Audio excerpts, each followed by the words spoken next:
Some stories don't start with thunder or destiny. They start with a woman trying to breathe through pain, pretending she's fine because no one is coming to help. Mara stood under the awning of a closed bakery, holding her belly with one hand and a torn shopping bag with the other. The sign above her had lost 2 letters, so it read BAERY, like even the building had given up trying to be whole.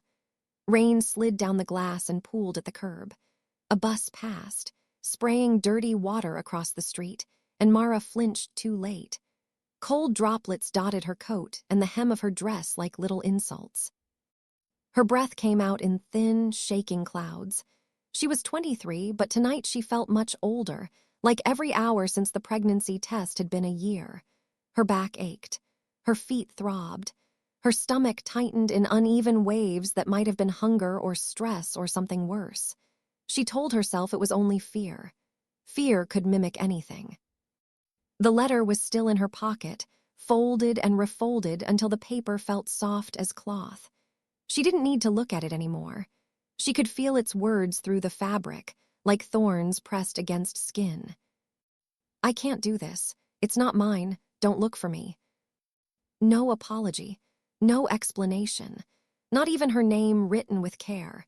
Just a clean exit, as if he'd stepped out of a room and shut the door on her life. She had read it the first time standing in a hallway that smelled like bleach and fried food. The hallway of the cheap apartment she'd thought was the beginning of a future. She sat down on the floor and waited for the world to correct itself. It didn't. The landlord knocked 2 days later. Then the phone stopped ringing. Then the friends who used to invite her out started answering with silence instead of words. Mara had learned something brutal in a short amount of time. People love you most when your life doesn't complicate theirs. Inside her, the baby shifted, small, steady, undeniable, like a quiet knock from the inside. It wasn't dramatic, not like in movies. It was simpler than that, realer. It felt like a hand pressing gently against a window, asking, "Are you still there?" "I'm here," she whispered without meaning to. "I'm still here." She hadn't planned on keeping the baby at first. She sat on the edge of a clinic chair, staring at a faded poster about choices and support. But when the nurse asked her name and spoke to her softly, something in Mara cracked open. She realized she didn't want to erase the one thing in her life that hadn't abandoned her yet. The baby hadn't promised anything. It just existed. And somehow that felt like the purest form of loyalty she'd ever known. Across the street, a neon sign blinked in weak defiance. Lucero Hall. The building itself was narrow and tall, tucked between 2 modern storefronts like an old memory refusing to be demolished. Under the sign, people drifted in wearing coats that looked heavy and expensive, faces clean and untroubled. A woman in pearls laughed as someone held an umbrella over her head. A man adjusted his cufflinks like time was always kind to him. Every time the door opened, music slipped out, warm, elegant, alive. Not loud club music, something older. Strings and a low pulse of bass, like a heartbeat under velvet. It reminded Mara of her mother's record player, the one she used to dance around as a child, spinning in socks on the kitchen floor while her mother clapped and laughed. That memory hit her so hard she had to swallow down a sob. Her mother would have known what to do. Her mother would have wrapped a scarf around Mara's neck, warmed soup on the stove, made the world smaller and safer with simple hands. But her mother was gone, and the people who were supposed to replace her had all quietly stepped back as soon as Mara's life got messy. Mara watched Lucero Hall like it was a window into another world. A world where no one looked at a pregnant woman and immediately counted her as a burden. A world where people still danced. A cramp tightened low in her abdomen. She froze, fingers digging into her coat. It passed after a few seconds, leaving her with a pulsing fear. "Not now," she begged silently. "Please, not now." She had been eating mostly bread and whatever fruit she could afford, sometimes nothing. Her body felt like it was running on stubbornness alone. She could handle humiliation, hunger, loneliness, but she couldn't handle losing the baby. Not after she'd chosen this, not after she'd told herself she could be strong enough for both of them. She looked down at the torn shopping bag in her hand. It held a cheap baby blanket she'd found at a second-hand shop, pale yellow with tiny stitched stars. The woman behind the counter had watched Mara rub the fabric between her fingers like it was precious. "If you're buying for your first," the woman had said gently, "you'll want it soft." Mara had nodded, unable to speak. The blanket wasn't practical. It didn't solve anything. But it made the baby feel real in her arms, not just inside her. It made Mara feel like a mother, not a disaster. She forced her feet to move. The sidewalk was slick. Streetlights blurred in the puddles. She approached Lucero Hall's entrance slowly, half expecting someone to stop her before she even reached the door, as if the building itself could smell her poverty. A man in a black coat stood at the entrance. Tall, broad, hair cropped close, face expressionless in a way that wasn't neutral but trained. A bouncer. His gaze swept over Mara and settled on her stomach with a flicker of contempt or annoyance, the kind people thought they could hide when they felt morally superior. "Private event," he said without looking past her. "Not tonight." Mara's throat tightened. She could feel her face warming with shame. She could already imagine him telling someone later, laughing, a pregnant girl tried to get into Lucero Hall in the rain. She could already feel herself shrinking into that story. "I'm not here to drink," she said, forcing her voice to stay steady. "I can work, I can clean, serve, anything, I just need." She stopped because the word help tasted like defeat. The bouncer's mouth twitched. "You think this is some charity ballroom?" "I'm not asking for charity," Mara insisted, even though a part of her knew she was. "I'm asking for a chance." He leaned forward slightly, and his voice dropped into something nastier. "Go home." Mara almost laughed.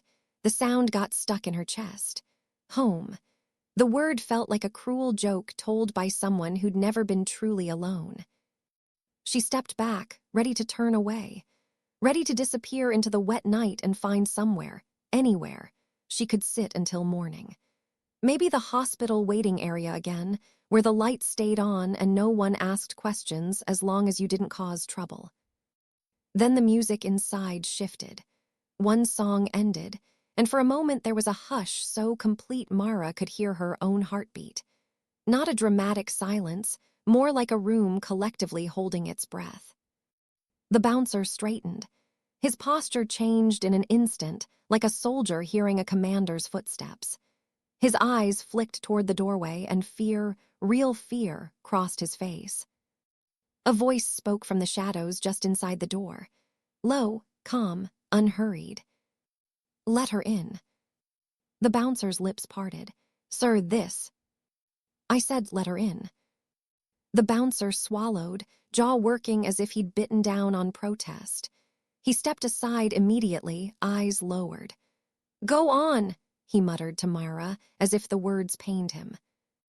Mara hesitated on the threshold. Warm air rolled over her skin. It smelled like polished wood, old money, and perfume too expensive to name.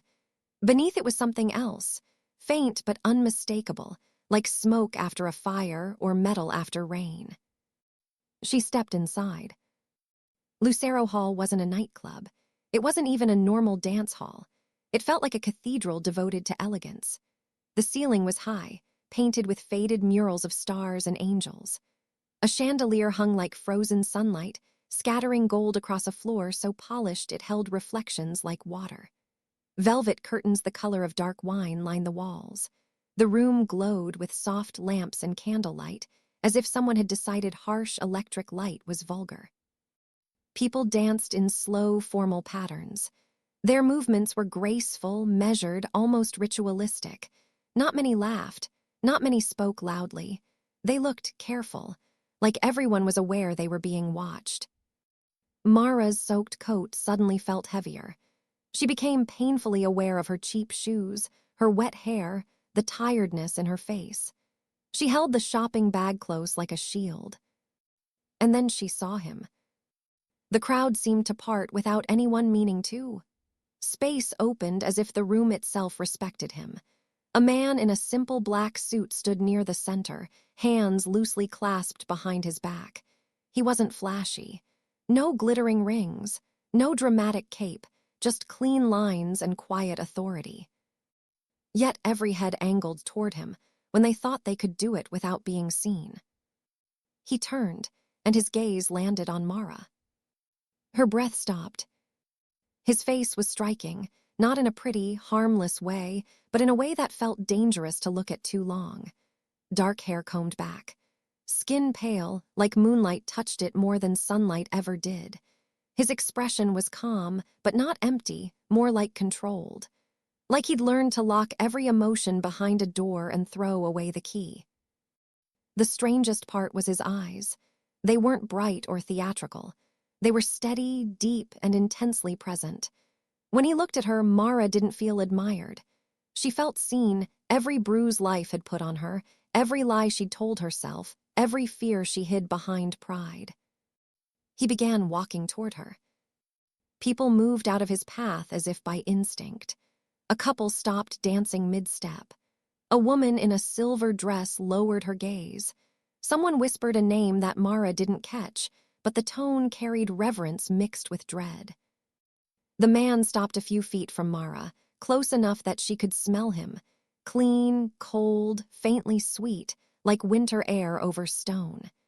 He looked at her wet hair, at her trembling fingers, at the cheap fabric of her coat. He didn't sneer. He didn't pity her either. "What is your name?"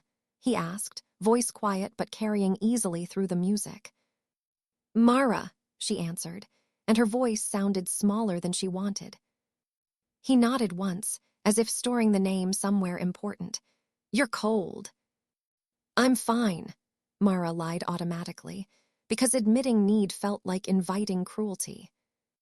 His gaze moved, precise, unhurried to her belly.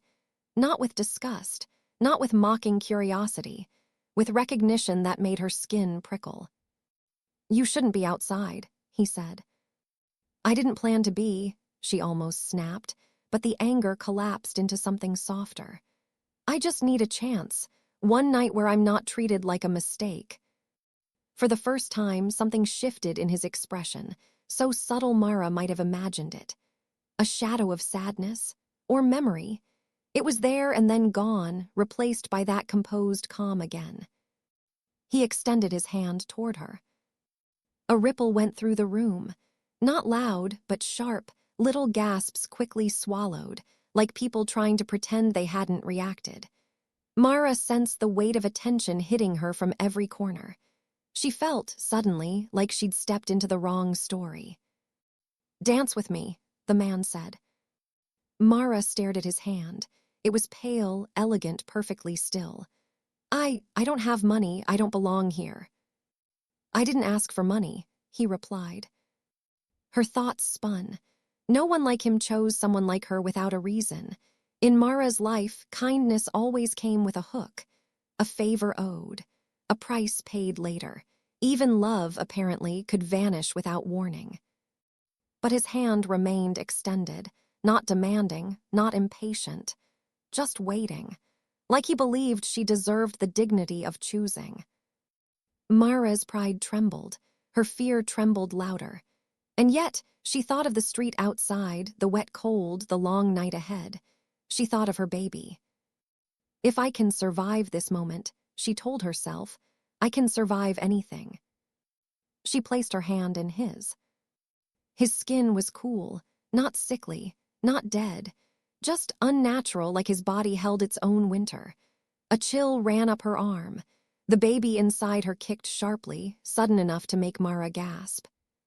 The man's fingers tightened slightly around hers, and his eyes sharpened as he looked down, not at her hand, but at her belly, as if he felt the movement too. "Easy," he murmured, though he wasn't speaking to Mara. It sounded like he was speaking to the child. That should have comforted her. Instead, it made her blood run cold. He guided her onto the floor. His other hand settled at the middle of her back, firm and respectful, but unyielding. Mara felt his strength through fabric, the kind of strength that didn't need to prove itself. They began to move. At first, Mara's steps were clumsy. Her body remembered dancing from years ago, but not like this. Not while pregnant, not while exhausted, not while everyone watched with expressions that flickered between curiosity and alarm. But he led her with absolute certainty, and slowly her feet followed. The rhythm caught in her bones. The music rose like a tide, pulling her into motion whether she wanted it to or not. For a few breaths, Mara almost forgot the rain, almost forgot the letter in her pocket, almost forgot the ache of being unwanted. Then she noticed the room again. No one came close. The dancers kept a respectful distance, like there was an invisible circle around them. A man nearby smiled too widely, eyes darting away whenever Mara looked at him.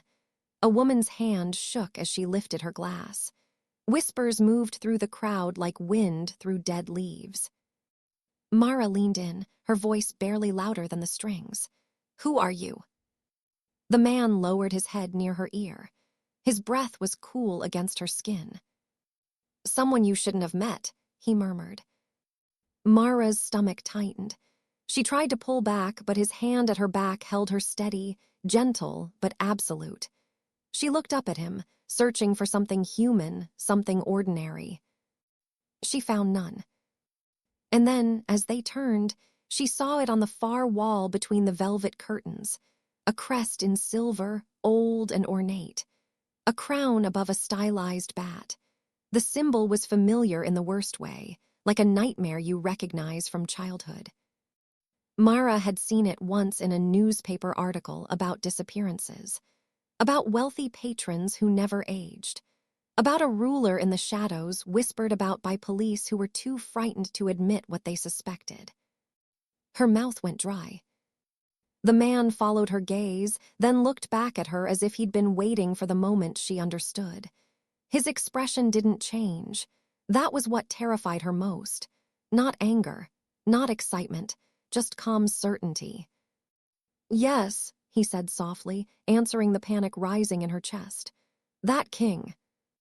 Mara's legs nearly gave out, but he caught her seamlessly, continuing the dance as if her fear was only another step in the pattern.